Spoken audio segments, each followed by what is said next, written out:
Hello बच्चों, कैसे हैं आप लोग। पिछले लेक्चर में हमने आवेशों के प्रॉपर्टी के बारे में चर्चा की थी और आवेशों के गुण को पढ़ते हुए हमने सीखा था कि आवेश एक अदिश राशि होता है, इसलिए उसको हम लोग आसानी से बीजगणितीय विधि के द्वारा आसानी से उसको योग कर सकते हैं, जोड़ सकते हैं।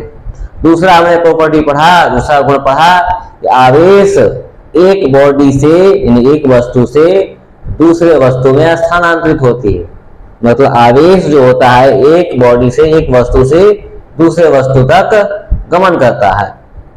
और तीसरा प्रॉपर्टी हमने पढ़ा कि आवेश जो होता है वो क्वांटमीकृत होता है, क्वांटाइज्ड होता है, अर्थात एक इलेक्ट्रॉन, दो इलेक्ट्रॉन या तीन इलेक्ट्रॉनों के ग्रहण करने के फलस्वरूप या त्यागने के फलस्वरूप उसमें आवेश की उत्पत्ति होती है, न कि आधा इलेक्ट्रॉन या 2.5 इलेक्ट्रॉन या 1.5 इलेक्ट्रॉन। मतलब आवेश का मान जो भी होगा एक पूर्ण संख्या के अंतर्गत आने वाली मान होगी, दशमलव में मान प्राप्त नहीं होगा और ना ही भिन्न के रूप में ही मान प्राप्त होगा। तो इतना सारा हमने पिछले लेक्चर में कवर कर लिया है। अब हम लोग आवेश के चौथे गुण के बारे में पढ़ेंगे कि आवेश का चौथा गुण क्या है। तो सभी लोग लिखेंगे आवेश का जो चौथा गुण है कि आवेश जो होता है, आवेश हमेशा द्रव्यमान के साथ जुड़ा होता है। आवेश जो होता है हमेशा द्रव्यमान के साथ जुड़ा होता है।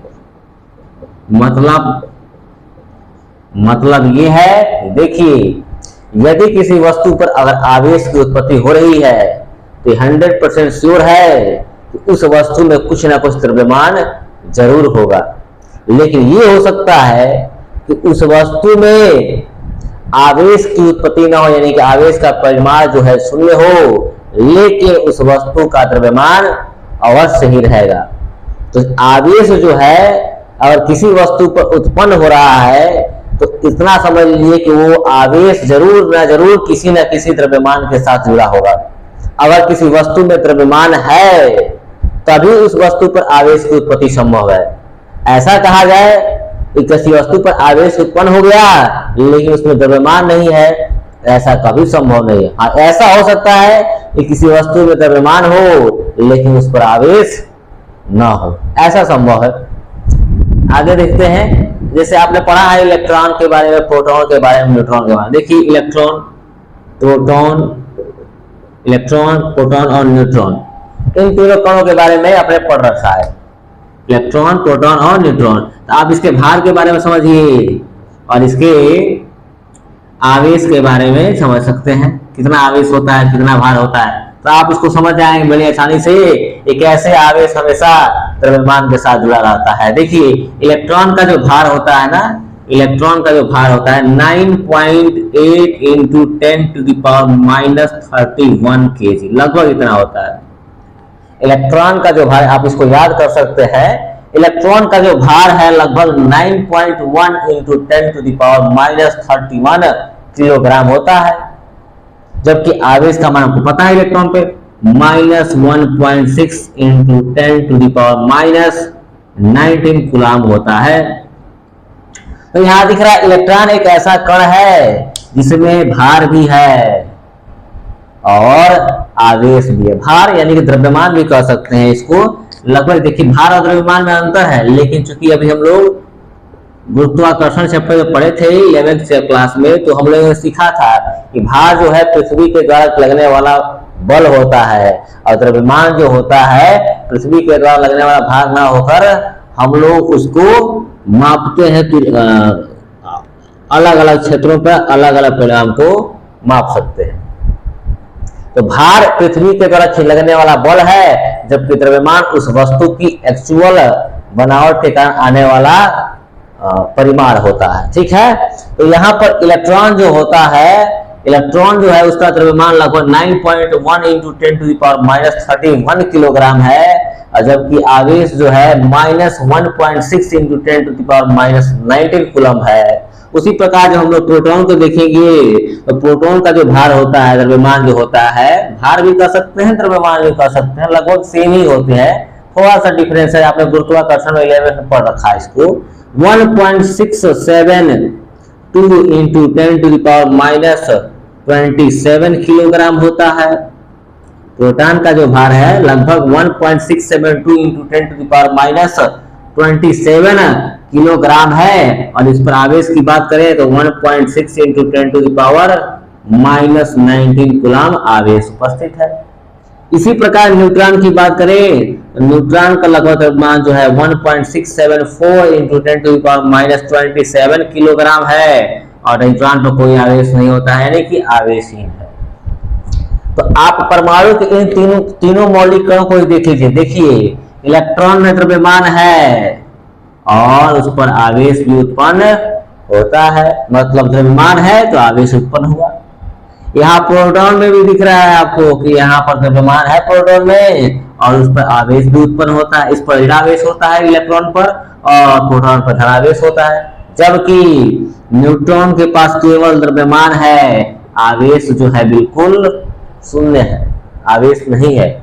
तो आप यहाँ से भी देख के समझ सकते हैं कि कोई भी आवेश है हमेशा द्रव्यमान के साथ जुड़ा होता है। आवेश है द्रव्यमान के साथ जुड़ा हुआ है, आवेश है द्रव्यमान के साथ जुड़ा हुआ है, आवेश नहीं भी है फिर भी द्रव्यमान उस वस्तु में उपस्थित है। मतलब कहने का तात्पर्य यह है, किसी भी वस्तु में, किसी भी पदार्थ में द्रव्यमान उपस्थित है 100% श्योर है। देखिए, ब्रह्मांड में दो ही चीज उपस्थित है, पूरे ब्रह्मांड में, पूरे यूनिवर्स में हमारे दो ही चीज है, एक तो है एनर्जी और दूसरा है द्रव्यमान। द्रव्यमान और एनर्जी के द्वारा ही फिजिक्स संचालित होता है या प्रकृति हमारा संचालित हो रहा है। आप पढ़ चुके हैं इस चीज को। तो यहाँ पर देखिए, इस वस्तु में क्या है, द्रव्यमान है, और द्रव्यमान होने के कारण ही क्या है, उस वस्तु पर आवेश की उत्पत्ति हो रही है। द्रव्यमान होने के बाद उस वस्तु पर हो सकता है कि आवेश न हो। तो हम ये कह सकते हैं, आप यह तो लिख सकते हैं कि आवेश हमेशा द्रव्यमान के साथ जुड़ा होता है।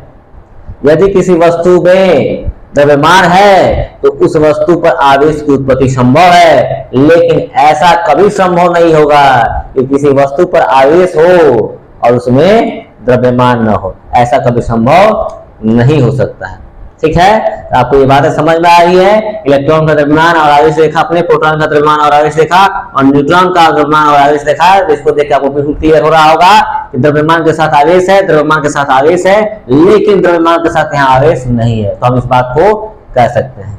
तो अब हमें समझना है कि क्या इलेक्ट्रॉनों के त्यागने और ग्रहण करने के फलस्वरूप उस वस्तु के या उस पदार्थ के भार में कमी आती है, द्रव्यमान में कमी आती है या नहीं आती है, वृद्धि होती है या नहीं होती है। तो आपको पता है कि किसी भी अनचार्ज बॉडी पर, जैसे मेरा ये अनचार्ज बॉडी है, अनचार्ज बॉडी है मतलब अनावेशित वस्तु है, अनावेशित वस्तु है, और इस वस्तु ने क्या क्या कंडीशन कर सकता है। हो सकता है इस वस्तु ने इलेक्ट्रॉन को त्याग किया हो, इस वस्तु ने इलेक्ट्रॉन को त्याग किया, या फिर इस वस्तु को कह सकते हैं ये अनचार्ज बॉडी है, अनचार्ज बॉडी यानी कि अनावेशित वस्तु। इस बॉडी ने एक और काम कर सकता है कि ये बॉडी जो है इलेक्ट्रॉन को ग्रहण कर ले। तो दो प्रकार की प्रक्रिया होती है। इस वस्तु ने क्या किया, इलेक्ट्रॉन को त्याग कर दिया, या उस वस्तु ने क्या किया, इलेक्ट्रॉन को ग्रहण कर लिया।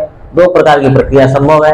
अब हमें यह समझना है कि इलेक्ट्रॉन को त्याग करने के कारण द्रव्यमान में कमी हुई या वृद्धि हुई, इलेक्ट्रॉन के ग्रहण करने के फलस्वरूप उस वस्तु के द्रव्यमान में कमी हुई या वृद्धि हुई। आप आसानी से देख सकते हैं, क्योंकि आपको पता है कि इलेक्ट्रॉन का द्रव्यमान जो होता है, इलेक्ट्रॉन मास ऑफ इलेक्ट्रॉन कह सकते हैं आप। मास ऑफ इलेक्ट्रॉन जो है लगभग 9.1 इंटू 10⁻31 kg है। तो ये बताइए, जब इलेक्ट्रॉन का थोड़ा सा ही द्रव्यमान है, बहुत मिनिमम द्रव्यमान है, बहुत छोटा सा द्रव्यमान है, लेकिन कुछ ना कुछ द्रव्यमान तो उसमें अवश्य है। बिना द्रव्यमान का तो कोई कण हो नहीं सकता है। तो जब इसने इलेक्ट्रॉन को त्याग कर दिया, मान लीजिए इसने कितने इलेक्ट्रॉन को, m इलेक्ट्रॉन को त्याग कर दिया, और m इलेक्ट्रॉन को त्याग कर दिया, m इलेक्ट्रॉन कितने, m इलेक्ट्रॉन को क्या कर दिया, उसने त्याग किया। अब m इलेक्ट्रॉनों को त्याग करने के कारण कितना द्रव्यमान कम हो गया उसका, डेल्टा एम द्रव्यमान जो है, डेल्टा एम द्रव्यमान कम हो गई। क्यों कम हो गई? क्योंकि इलेक्ट्रॉन उसमें सुसु में से क्या निकल गए। इस वस्तु ने क्या किया, अपने इलेक्ट्रॉन को त्याग कर दिया। और मान लीजिए इलेक्ट्रॉनों ने m इलेक्ट्रॉन को त्याग किया, और m इलेक्ट्रॉनों को त्याग करने के फलस्वरूप कितना द्रव्यमान था, मान लीजिए डेल्टा m था। तो इस वस्तु का ये वस्तु क्या हो गया, इलेक्ट्रॉन त्याग कर दिया। तो त्याग करने के कारण क्या हो गया, इस वस्तु के सतह पर धनावेश आ गया, मतलब ये वस्तु धनावेशित हो गई। ये वस्तु धनावेशित हो गई क्योंकि इसने इलेक्ट्रॉन त्याग कर दिया। लेकिन द्रव्यमान पहले m था, मान लीजिए कैपिटल M था। अभी कैपिटल M से क्या हो गया, इलेक्ट्रॉन निकले हैं ना, डेल्टा M जो उसका द्रव्यमान है कम हो गया। तो द्रव्यमान में कमी हुई या वृद्धि हुई? द्रव्यमान में क्या हो गई, कमी हो गई। दिख रहा है आपको ना। जैसे ही किसी वस्तु से इलेक्ट्रॉन बाहर निकल रहे हैं, इलेक्ट्रॉन वस्तु त्याग कर रहा है, तो वस्तु को त्याग करने से इलेक्ट्रॉन के क्या होते हैं, इलेक्ट्रॉन के भार भी तो खत्म हो जाते हैं। और इलेक्ट्रॉन कम होने के कारण क्या हो रहा है, वस्तु में भार में कमी आ जा रही है। तो याद कर सकते हैं आप इस चीज को कि जब कोई वस्तु इलेक्ट्रॉन त्याग करता है और इलेक्ट्रॉन त्याग करके आप वो धनावेशित होता है वस्तु, तो धनावेशित होते ही क्या हो जाती है, उसके भार में, उसके द्रव्यमान में कमी आ जाती है। दिख रहा है आपको। उसी प्रकार जब इसने इलेक्ट्रॉन ग्रहण किया, तो इलेक्ट्रॉन ग्रहण करने के फलस्वरूप ये वस्तु क्या हो गई, ऋणावेशित हो गई। लेकिन सोचिए अगर m इलेक्ट्रॉन ही क्या किया, त्याग किया था यहाँ पर, और m इलेक्ट्रॉन ही क्या हो रहा है यहाँ पर, m इलेक्ट्रॉन ग्रहण किया, डेल्टा m द्रव्यमान बढ़ गया।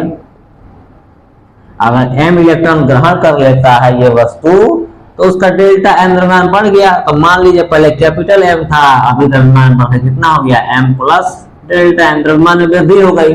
और जैसे द्रव्यमान में हो गई वृद्धि, तो ये ऋणावेशित वस्तु जो थी इसके भार में क्या हो गई, वृद्धि हो गई। इसके भार में क्या हो जाएगी, वृद्धि हो जाएगी। तो आप यहाँ पर देख सकते हैं दोनों पॉइंट्स को। देखिए कि जब कोई वस्तु इलेक्ट्रॉन त्याग करता है, तो इलेक्ट्रॉन त्याग करने के फलस्वरूप इलेक्ट्रॉन के द्रव्यमान कुछ निकल जाते हैं, और इलेक्ट्रॉन के द्रव्यमान मान लीजिए डेल्टा m निकल गया, तो बच गया m माइनस डेल्टा m। और इलेक्ट्रॉन के निकलने के कारण द्रव्यमान में कमी हो रही है, यानी कि वस्तु का द्रव्यमान पहले की अपेक्षा कम हो जाएगा। मतलब जब कोई वस्तु धनावेशित होती है, अनावेशित से धनावेशित हो जाती है, तो उसके भार में या उसके द्रव्यमान में क्या हो जाएगी, कमी हो जाएगी। क्यों हो जाएगी, क्योंकि उसके इलेक्ट्रॉन त्याग कर दिया। जबकि जब कोई अनचार्ज बॉडी इलेक्ट्रॉन को ग्रहण कर रही है, तो वो वस्तु ऋणावेशित हो जाती है, और ऋणावेशित होने के साथ साथ क्या हो रही है, उसके द्रव्यमान में वृद्धि हो जाएगी। क्यों वृद्धि हो जाएगी, क्योंकि एक्स्ट्रा इलेक्ट्रॉन इसने क्या कर लिया, गेन कर लिया, और उन इलेक्ट्रॉनों का कुछ ना कुछ द्रव्यमान होता है। तो हमने बड़ा आसानी से समझा कि द्रव्यमान है किसी वस्तु में, तो उस पर आवेश की उत्पत्ति होती है। हाँ, ऐसा जरूर है, लेकिन ऐसा कभी नहीं हो सकता है कि आवेश उत्पन्न हो जाए द्रव्यमान ना हो। और उसी के आधार पर हमने सीखा कि जब कोई अनावेशित वस्तु इलेक्ट्रॉन त्याग करती है, तो धनावेशित हो जाती है, और धनावेशित होने के कारण क्या हो जाती है, उसके द्रव्यमान में कमी हो जाती है, क्योंकि इलेक्ट्रॉन उसने क्या कर दिया, त्याग कर दिया। जबकि ऋणावेशित होने पर उसने इलेक्ट्रॉन ग्रहण किया, और इलेक्ट्रॉन ग्रहण करने के फलस्वरूप उसके द्रव्यमान में क्या हो जाएगी, वृद्धि हो जाएगी। तो आपने ये समझा। अगला पॉइंट, अगला प्रॉपर्टी देखते हैं। अगला हमारी प्रॉपर्टी है कि आवेश जो है संरक्षित होता है। आवेश जो है संरक्षित होता है, मतलब उसको नष्ट नहीं किया जा सकता है। अगला प्रॉपर्टी है प्रॉपर्टी नंबर 5, आवेश संरक्षित होता है, मतलब कंजर्व्ड होता है। मतलब आवेश को उत्पन्न नहीं कर सकते हैं या नष्ट नहीं कर सकते हैं। आवेश इलेक्ट्रॉनों के आवागमन के फलस्वरूप क्या होता है, वस्तु पर आने वाला आकर्षण की प्रकृति या प्रतिकर्षण की प्रकृति है। लेकिन ये कहा जाए कि आवेश को उत्पन्न कर दिया गया है या नष्ट कर दिया गया है, ऐसा संभव नहीं है। इलेक्ट्रॉनों के त्यागने या ग्रहण करने के फलस्वरूप ही वस्तु पर क्या होती है, आवेश की उत्पत्ति होती है। लेकिन उसको कभी नष्ट नहीं कर सकते हैं, और ना ही हम उस पर क्या कर सकते हैं, किसी बाह्य भौतिक विधि से उस पर आवेश उत्पन्न कर सकते हैं। क्या किसी वस्तु को पीट के, हथौड़े से पीट के आवेश उत्पन्न किया जा सकता है? नहीं किया जा सकता है। क्या ताप बढ़ाकर इलेक्ट्रॉन को निकाला जा सकता है? कंडीशन हो सकती है, अगर शर्त है ऐसे कि ताप बढ़ने से वो तत्व, वो एलिमेंट के परमाणु किसी दूसरे से रिएक्ट कर रहे हैं, रिएक्शन कर रहे हैं, तो उस रिएक्शन के कारण इलेक्ट्रॉन की त्याग हो सकती है। लेकिन अपने आप इलेक्ट्रॉन त्याग करना आसान नहीं होता है। जब उसको एनर्जी मिलती है, ऊर्जा मिलती है, तभी वो इलेक्ट्रॉन को त्याग करता है।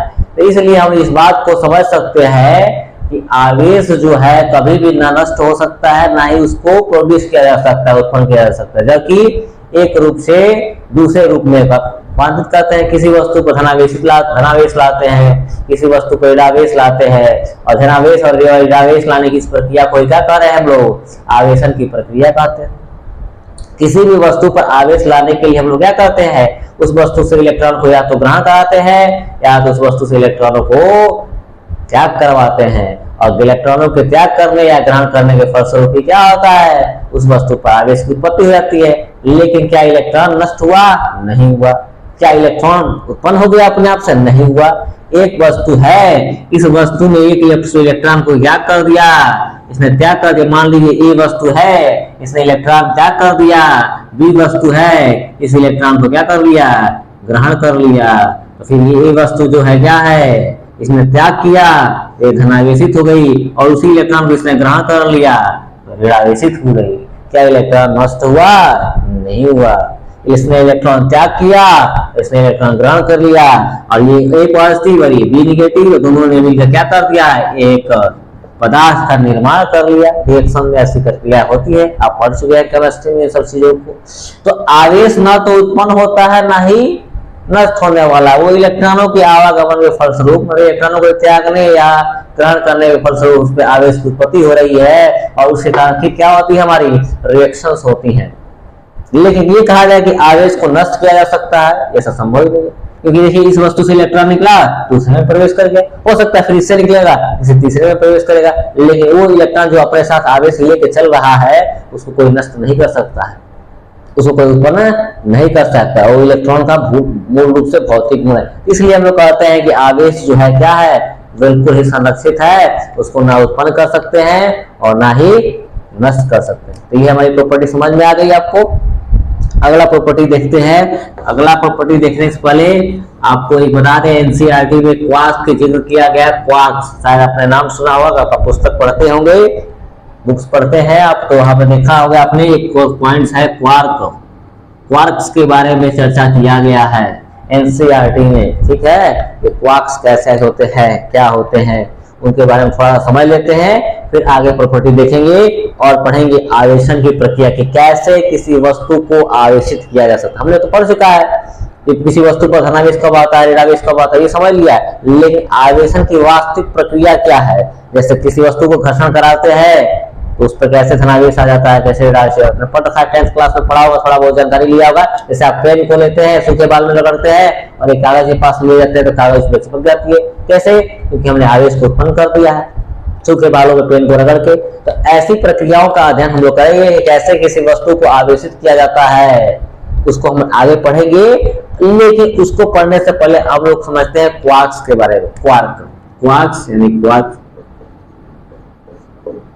अब आपने पढ़ रखा है एटम्स के बारे में कि एटम जो है, परमाणु जो है, एटम जो है परमाणु, इस परमाणु के प्राय 3 मौलिक कण बनाए गए हैं। ऐसे बहुत सारे कण हैं हमारे परमाणु के, लेकिन मुख्य रूप से 3 ही ऐसे कण हैं जिन्हें हम क्या करते हैं, मेंशन करते हैं कि परमाणु के 3 ही मौलिक कण हैं, जिनका नाम लिखा जानते हैं आप लोग। इलेक्ट्रॉन है, प्रोटॉन है और न्यूट्रॉन है। आपने ये जानकारी प्राप्त कर चुकी है, अपने पिछले कक्षाओं में आप पढ़ चुके हैं कि परमाणु जो होते हैं वो प्रायः 3 प्रकार के मौलिक कणों से मिलकर बने होते हैं। एक है इलेक्ट्रॉन, दूसरा प्रोटॉन और तीसरा न्यूट्रॉन। इलेक्ट्रॉन पर देखा आपने, इलेक्ट्रॉन के बारे में भी पढ़ा, इलेक्ट्रॉन पर आवेश और द्रव्यमान क्या होता है, प्रोटॉन पर द्रव्यमान और आवेश क्या है, और न्यूट्रॉन में कितना आवेश है, द्रव्यमान है। आपको पता है संरचना के बारे में, किसी भी परमाणु के मध्य भाग को नाभिक कहते हैं, जिसमें क्या पाया जाता है, प्रोटॉन होता है और न्यूट्रॉन होता है। जबकि इस नाभिक के चारों ओर वृत्ताकार कक्षा में ये जो इलेक्ट्रॉन्स हैं क्या करते हैं भाई, गति करते हैं। क्या करते हैं, गति करते हैं, घूमते रहते हैं। ठीक है, तो आप ये जानकारी पता है आपको, इस बात को आपने पढ़ रखा है। किसी भी परमाणु के मध्य भाग को हम लोग नाभिक कहते हैं। इस नाभिक के अंदर प्रोटॉन्स और न्यूट्रॉन्स पाए जाते हैं, जबकि इस नाभिक के चारों ओर वृत्ताकार कक्षा में हमारे इलेक्ट्रॉन्स जो होते हैं चक्कर लगाते रहते हैं। आपने ये पढ़ रखा है इसी को। तो यानी कि परमाणु के जो 3 मौलिक कण है वो इलेक्ट्रॉन, प्रोटॉन और न्यूट्रॉन है। इसके अलावा और भी बहुत सारे कण आपके परमाणु के होते हैं, जैसे मेसॉन है, एंटी न्यूट्रिनो है, पॉजिट्रॉन है, ऐसे तमाम सारे कण पाए जाते हैं। लेकिन आधुनिकीकरण में प्रक्रिया में पढ़ने के सीखने के क्रम में सबसे पहले कहा गया, जब महर्षि करार के समय था उस समय कहा गया कि परमाणु सबसे सूक्ष्म कण है, उसने कहा गया था। लेकिन बाद में पता चला कि नहीं, इस परमाणु को भी विभाजित किया गया इलेक्ट्रॉन, प्रोटॉन्स और न्यूट्रॉन्स में। लेकिन बाद में अध्ययन किया गया तो पता चला कि ये जो इलेक्ट्रॉन, प्रोटॉन और न्यूट्रॉन है, ये भी बहुत सारे छोटे छोटे कणों से मिलकर बने होते हैं, जिनको हम लोग क्या कर रहे हैं, क्वार्क के नाम से जान रहे हैं। इलेक्ट्रॉन, अब चूंकि ये फ्रीली मुक्त अवस्था में नहीं दिखाई देते हैं, इलेक्ट्रॉन, प्रोटॉन और न्यूट्रॉन के क्रम में ही रहते हैं, मतलब फ्री स्टेट में है। जैसे परमाणु का मुख्य कण है इलेक्ट्रॉन, प्रोटॉन, न्यूट्रॉन, इनको मुक्त अवस्था में लाया जा चुका है, इसलिए इसको कंसीडर किया गया है। जबकि ये जो क्वार्क्स होते हैं, ये क्वार्क्स जो है इलेक्ट्रॉन को बनाने वाले हैं, प्रोटॉन को बनाने वाले, न्यूट्रॉन को बनाने वाले हैं, लेकिन ये मुक्त अवस्था में अभी तक नहीं आ पाया है। इनको मुक्त अवस्था में लाया जाएगा तो फिर इनको कहा जाएगा कि एटम का जो सबसे मौलिक कण है, जो सबसे सूक्ष्म कण है, वो है हमारा क्वार्क। लेकिन अभी कह सकते हैं हम लोग इलेक्ट्रॉन, प्रोटॉन और न्यूट्रॉन ये क्या है, एटम्स के, परमाणु के मौलिक कण है। अब ये मौलिक कण जो हैं किससे मिलकर बनेंगे, क्वार्क से मिलकर बनता है। आइए देखते हैं क्वार्क क्या है और क्वार्क की जानकारी लेते हैं, और फिर इलेक्ट्रॉन, प्रोटॉन, न्यूट्रॉन के निर्माण हम लोग करते हैं कि कैसे क्वार्क से मिलकर बना है। तो क्वार्क क्या है, जनरली आप कह सकते हैं कि क्वार्क जो होते हैं ऐसे सूक्ष्म कण होते हैं जिनकी अवस्था तो मुक्त अवस्था में नहीं है, लेकिन फिर भी वे लोग इलेक्ट्रॉन, प्रोटॉन और न्यूट्रॉन की संरचना को या उसकी अस्तित्व की व्याख्या करते हैं। और ये जो क्वार्क हैं, ये प्रायः 6 प्रकार के क्वार्क होते हैं, लेकिन 2 प्रकार के क्वार्क से ही हम लोग इलेक्ट्रॉन, प्रोटॉन और न्यूट्रॉन की व्याख्या कर सकते हैं। तो 6 प्रकार को न जान के 2 प्रकार को समझते हैं। पहला जो होता है वो है हमारा अप क्वार्क, और दूसरा जो है वो है डाउन क्वार्क। पहला जो है अप क्वार्क है और दूसरा जो है हमारा डाउन क्वार्क है। अब अप क्वार्क का जो आवेश कंसीडर किया गया है ना, वो आवेश कहा गया है कि प्लस इलेक्ट्रॉन का जो आवेश है, इलेक्ट्रॉन ई का जो मान है, इलेक्ट्रॉन नहीं सॉरी, ई का मान कितना होता है, 1.6 × 10⁻⁻19 कूलम। हाँ, इलेक्ट्रॉन होता है तो माइनस हो जाता है और प्रोटॉन होता है तो प्लस हो जाता है। तो ई का मान होता है 1.6 × 10⁻⁻19 कूलम। तो इसी को अध्ययन करते हुए कहा गया, देखिए यहाँ पर प्लस माइनस इलेक्ट्रॉन प्रोटॉन है तो प्लस माइनस लगा सकते हैं, लेकिन चूंकि ई का मान कितना रखना है 1.6 × 10⁻⁻19 कूलम, तो ये कहते अध्ययन करते हुए बताया गया कि जो क्वार्क्स है, जो 2 भागों में बांटा है हमने, पहला है अप क्वार्क और दूसरा जो है वो क्या है, वो है डाउन क्वार्क। अब ये अप क्वार्क और डाउन क्वार्क जो होते हैं ना, इन पर आवेश की उपस्थिति की बात में व्याख्या करेंगे और जानेंगे।